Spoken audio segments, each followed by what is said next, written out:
我16岁入宫，本只想做条咸鱼，可这深宫里人吃人，人害人，若不争宠，就只有死路一条。我名唤魏奎安，自小便被认定是个不祥之人，直到那个自称是我父亲的男人出现，带走了我。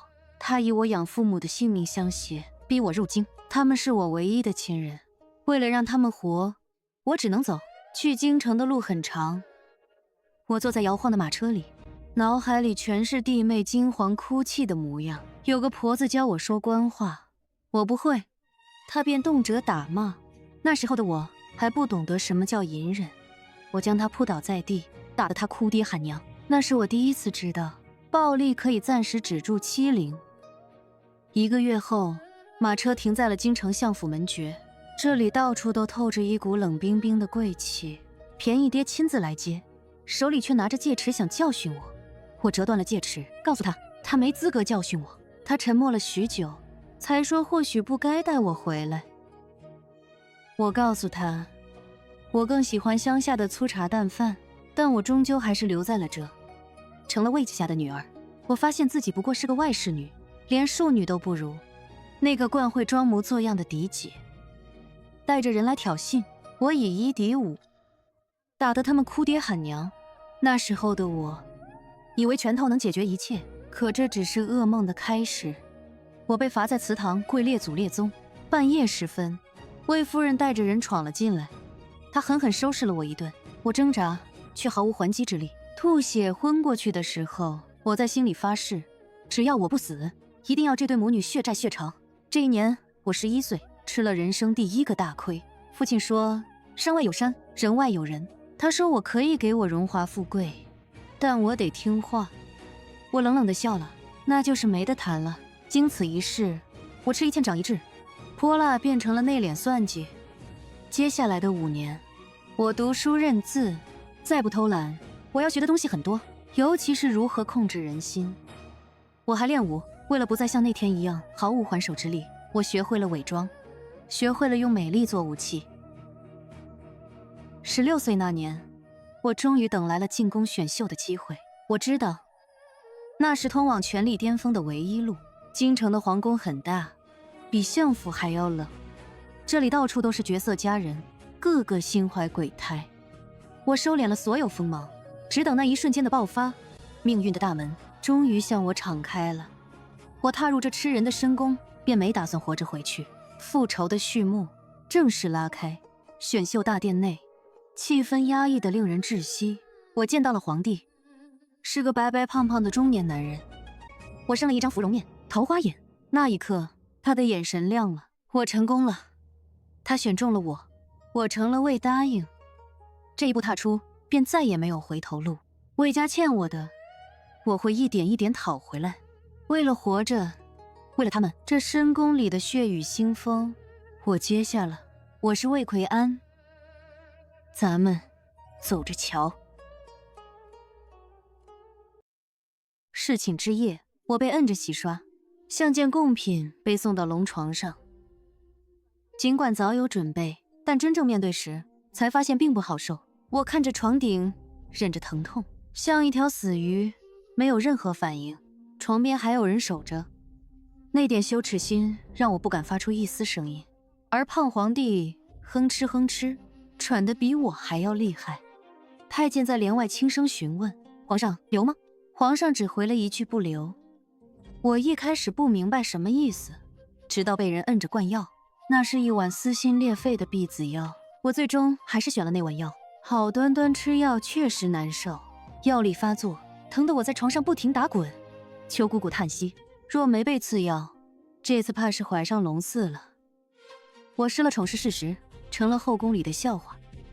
紧接着，几个被宠幸的答应都成了选侍，得了许多赏赐，而我除了这一身疼痛，什么都没有。这皇宫可是人吃人的地方，有宠无宠，区别大着呢。伺候的人心思浮动，吃食被克扣，用度也迟迟不到。去请安时坐在风口，这个跪那个拜，说话也没人搭理。我其实无所谓的很。这些冷眼还伤不到我，直到父亲送信进宫，我的心才真正凉了。他让我想办法获宠，期限是3个月。若我做不到，养父母一家，谁都别想活。凉意从脚底心窜起，那是被亲生父亲扼住咽喉的冷。用他们的命逼我进京入宫争宠。看着火盆里的灰烬，我问秋姑姑：“得宠难吗？”她说：“难也不难，全看小主的心。”我看向窗外，姑姑，下雪了。今年的冬天可真冷呀。我琴弹得不错，可是连一把好琴都没有。仔细去想，活了16年，我竟孑然一身，从一个囚笼到另一个囚笼，我从未得过自由。我像浮萍，努力想要靠岸，却始终漂泊无依。难道要一直这般下去吗？任人拿捏。所以我做了一件事，窥探帝王行踪，想着来个偶遇，以此入皇帝的眼。只是这皇帝就跟泥鳅似的，让我费尽心思。秋姑姑劝我要豁得出去，做人真难。她说我容貌绝美，身段一流，争宠是手到擒来。但我根本不想争宠，我不喜欢胖皇帝，没感情，没期待，除了疼就是屈辱。但姑姑说，若得宠，能庇护我在意的人。庇护，这2点确实打动了我。既然如此，那就别怪我心狠。我要把这副皮囊变成最锋利的刀。我要这深宫，再没人敢小瞧我。行，豁出去了。为了活着，为了他们，我没得选。诱捕帝心的剧，从现在开始，我要让这皇权成为我的护身符。下定决心后，总算在御花园见到了胖皇帝。他捏着我的下巴，有点用力。我本想装个渲然欲泣，但我发现眨着眼睛，眼泪硬是挤不出来。胖皇帝笑出声，捏捏我的脸，揶揄着道：“疼，你怎么不哭？”我说哭不出来，而且这点疼根本算不了什么。雷霆雨露皆是君恩。不出意外，我再次侍寝了。这次胖皇帝自己来了我住的地方，看着他那庞大的身躯走进小屋，顿时觉得屋子有些拥挤。这次胖皇帝多了些柔情，我也渐渐放松，至少不像第一次那般僵硬。事后帝王有了温存的心思，也没有太监在床边问去留。我看着床顶，寻思着未来。靠山山倒，靠人人跑。想要在这深宫生存，还得有皇嗣。等他起身去上朝，我强撑着给他穿龙袍，拉着他衣袖问：“皇上，你晚上再来成吗？嫔妾跳舞给您看。”这几年在魏家路越走越窄，如今机会就在眼前，可得抓住。去未央宫请安时，那些瞧不上我的人丢来白眼，耳边全是轻哼。皇后倒和善，随意说了几句就散了。正殿住着盛昭仪，她温柔地对我说：“昨晚辛苦了。”可越是温柔越是藏奸，魏家夫人小姐就是这种人，我更是小心，不可轻信。胖皇帝赏赐的东西送到了，但位分还是没提。午膳吃时更精细且热乎，几个从未被宠幸的美人来找我聊天，彼此又不熟悉，说不到一处去，真是离谱。皇帝来了后，无情地把他们都打发走。我搂着他脖子说：“皇上让他们都下去，嫔妾跳舞好不好？”我跳的舞一开始中规中矩，但想得宠，就不能走寻常路，剑走偏锋。看着他的眼神从冷静自持到染上欲色，我便知晓圣宠之路我是有机会的。地方换了大殿，宽敞又明亮，夜夜笙歌，天天腰酸，但我还是未答应，就离了个大谱。独得圣宠，引得不少人嫉妒，位分低微又被人嘲笑，无能咆哮罢了，不必往心里去。但要提防他们对我下毒手。女人们的斗争从不比朝堂少，甚至更狠毒。如今对于做戏，我早已炉火纯青，面上带着笑，温柔善解人意，偶尔也耍耍小性子。眼见要过年了，位分还没升，走出去会被人欺负，我得想个法子。这1月来，我独宠后宫，今日去未央宫请安，气氛冷得吓人。妃嫔们看我不顺眼已久，今日的讥讽比往日更甚。盛昭仪带头挖苦，句句不理我那乡野出身。他们在笑我这飞上枝头的野丫头，终究是上不得台面。皇后娘娘只是淡淡看了我2眼，并无半分解围之意。我唯唯诺诺地应着，心里却在盘算着更大的动静。从未央宫出来，他们果然不肯轻易放过我。欲加之罪，何患无辞？我只管低声下气地求饶。我趁机掐了他一把，故意点燃这通火。这一记耳光极重，打得我半晌回不过神。我尖叫着扑上去，像个没教养的野丫头一样扭打。人家位分高，带的人多，我只有挨打的份。挨打的时候，我心里竟有几分窃喜。我想看看胖皇帝对我这张脸到底有几分在意。皇后冷声警告，让我不要拿这点小事去烦皇上。在这深宫之中，位分就是命，没有位分，我终究只是玩物。回到依兰殿，我撵走了所有人，真正的戏才刚开始。这点红肿还不够，我要让他看到更惨的样子。嘴角裂了，血流下来，这才有受尽凌辱的样子。我对着青石板用力跪下，1次、2次、3次，直到膝盖青肿渗血，我才停手。我还缺一场病，场能让皇上心碎的大病。我任由冷风吹在身上，赌他对我那几分真心。直到头昏脑胀，我才嘶哑着嗓子喊了声邱姑姑。邱姑姑吓坏了，立即跌跌撞撞地去请了皇上。胖皇帝来得很快，比我想象中还要焦急。我哭着把受欺负的事说给他听，每一声呜咽都精准地扎在他心头。他看着我的伤，怒声喝问伺候的人都死哪儿去了。夏荷这丫头聪明，说的与我一般无二，更添了几分凄惨。姜太医把脉良久，皇帝吩咐要再仔细看看。太医回禀说，虽然月份尚浅，但我确实是有孕了。有孕？我是真的吓哭了。早知道有孩子，我万万不敢如此折腾。皇上说，放心吧，朕为你做主。皇帝沉冷地说，人在未央宫门口被打，皇后竟不知晓。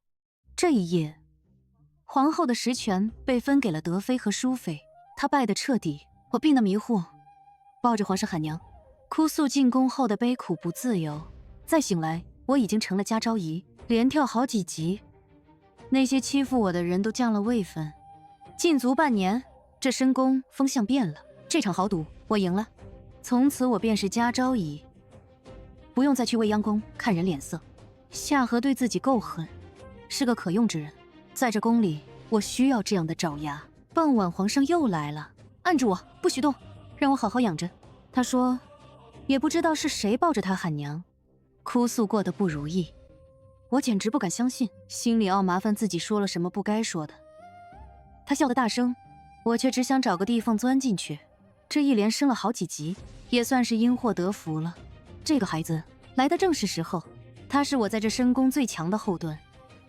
依兰殿再也不是那个冷清的角落，那些人一个也别想逃。皇后，盛昭仪，咱们的日子还长着呢。我要让这深宫变成我魏奎安的天下。这一场权力列局，我已正式跻身核心。年节将至，各种赏赐流水般送进依兰殿。这深宫里的荣宠总是如烈火烹油。魏夫人进宫求见，她恭恭敬敬地跪在下面，再也没了往日的半分傲气。我坐在椅子上，晾了她一盏茶的功夫，直到她纹丝不动，我才叫她免礼。她说，我娘曾是魏相的青梅竹马，若非外祖家出事，魏夫人的位置本该是我娘的。为了保住地位，她急切地羞辱我娘，逼得我娘下落不明。这桩往事竟如此肮脏，她看似赢了，实则输得一塌糊涂。这些年，魏相从未停止寻找，也从未停止恨她。我听明白了，这不过是男人虚伪的深情和女人恶毒的嫉妒交织出的悲剧。我让邱姑姑送客，那日她给我的屈辱，我一日不曾忘记，定会加倍奉还。年宴之上，歌舞升平，可这热闹的喧嚣之下，尽是虚情假意，舞姬跳得妖娆夺目，皇帝看得津津有味。那一刻，我心里突然堵得难受。帝王的宠爱就像这清风，根本抓不住。今日宠我，明日便会宠了别人。美人迟暮，爱意消散。在这深宫里，情爱是最靠不住的虚妄。我原本以为我是不同的，可看着他戏谑的神情，我明白自己还是陷进去了。这种闹脾气的手段，也不过是为了在那颗多情的心里再多留一刻，离生产的日子越来越近，皇帝来的次数却越来越少。救人哭，新人笑。生产那天，我疼得厉害，夏荷端来一碗药，说是姜太医开的止疼药。我问他：“夏荷，本宫待你如何？”他低着头，声音颤抖得不成样子。我早就嘱咐过太医，除非难产，绝不吃药。他竟敢在这个关头害我！我尖叫着喊来皇上。夏荷被带走时，我甚至没看他一眼。背叛者不配得到怜悯。疼了6个时辰，我总算生下了第一个与我血脉相连的女儿。我的知姨会跑着扑进我怀里喊母妃的时候，我又怀上了皇嗣。我已经把依兰殿清理了几遍，如今这里如铁桶一般，滴水不漏。我学会了用温柔和善的面容遮掩我的野心和算计。在这后宫之中，帝王的宠爱固然重要，但自保的能力才是活下去的根本。皇帝驾崩那天格外清醒，他抚摸着我的脸，问我想不想做皇后。我告诉他，我和孩子只想为他守好这江山。那一刻，他连说了好几个好。他最后说了一句对不起，我知道那是他对我迟来的歉疚。我心里毫无波澜。我想要的是权，是活着，是高高在上，而非这虚无的情爱。册封皇贵妃为皇后的遗诏传出，从今往后，我便是这大越的嘉敏皇后。知悉做了皇帝，我成了皇太后。这江山，我替先帝守了整整10年。魏家曾想觊觎朝权，但我杀鸡做猴的手段从不手软。谁敢犯事，我就让其付出10倍代价。我这太后的铁腕比先帝更甚，但我更爱我的孩子。知悉长大了，他有了自己想相守一生的人。江山打理得不错，交到他手中，我没有食言，更没有遗憾。入宫21年，每一次想出去都被绊住。如今，我终于可以放下一切，去做回我自己，不再是魏答应，不再是嘉昭仪，也不再是皇太后。我只想去看看宫外的繁华盛世，去吹吹那没有宫墙阻挡的清风，重回故土。这麦香的味道，竟与21年前一模一样。这一生斗过、狠过、赢过，到头来，还是这自由最是珍贵。江湖路远，魏奎安从此只为自己而活。